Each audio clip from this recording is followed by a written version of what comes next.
next, I want to talk about how to communicate the impact of all your measurement and your metrics and your successes to the organization. Are you talking about dashboards, John? Dashboards are part of it. So exactly. So accountability suggests, yes, we have metrics, but it also means we have to have reporting.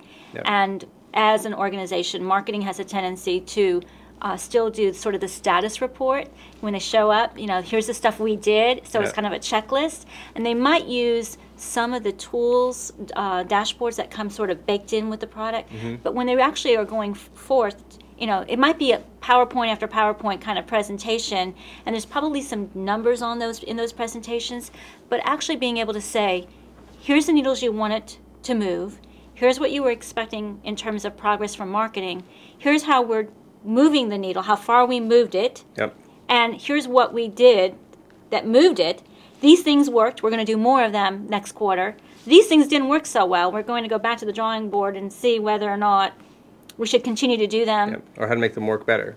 Right, and to make them continue to do them by making them better, or maybe they're not effective. We're going to get rid of them. Yep. Take the money that we were spending there, move it over here because these things were more effective. So some kind of conversation like that needs to be occurring from the CMO with the leadership team, and that takes a really good executive level dashboard, right? So you can say these strategies are working, these are not. These programs are working, these are not. So you can, and even more importantly, besides just from a reporting to the C-suite, being able to make real-time course adjustments. So you're going along with something and you can see it's not doing what you want it to do.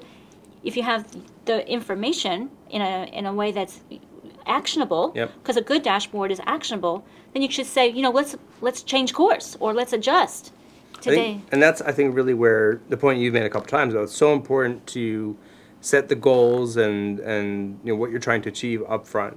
Because the dashboard without that is sort of meaningless without context. Exactly. Right? You have to say the program did this, but we thought it was going to do this. Right? You have to have those two together to make a good dashboard. Absolutely. And this is one of my big pet peeves.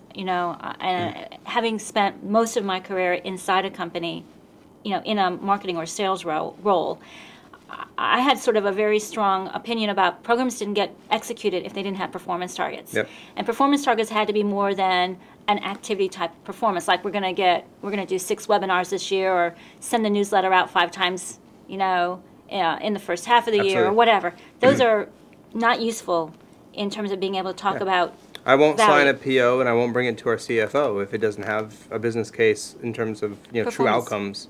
Exactly. Set up there at the beginning. So we need more people inside companies to have that philosophy, because you can't make a course adjustment if you don't know what you're aiming at. Right. How do you know that the sight's off, right? If you don't know what the target is. And so if you're just going off doing stuff, the thing about that is at the end you can arbitrarily declare success. Look how many new leads we brought in. Look at what we spent on those leads. Look how many of them converted.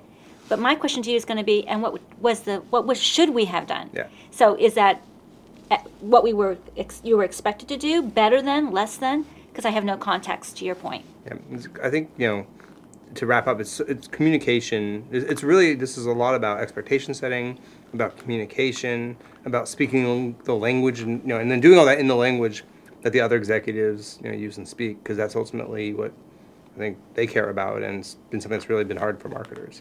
You're bringing up this last point about speaking the language of business. Yeah. We have a tendency in marketing to speak our own language, whether that's SEO, PPC. We have a whole acronym of things, and we take that into the conversation with the C-suite, but that's really not their language, right?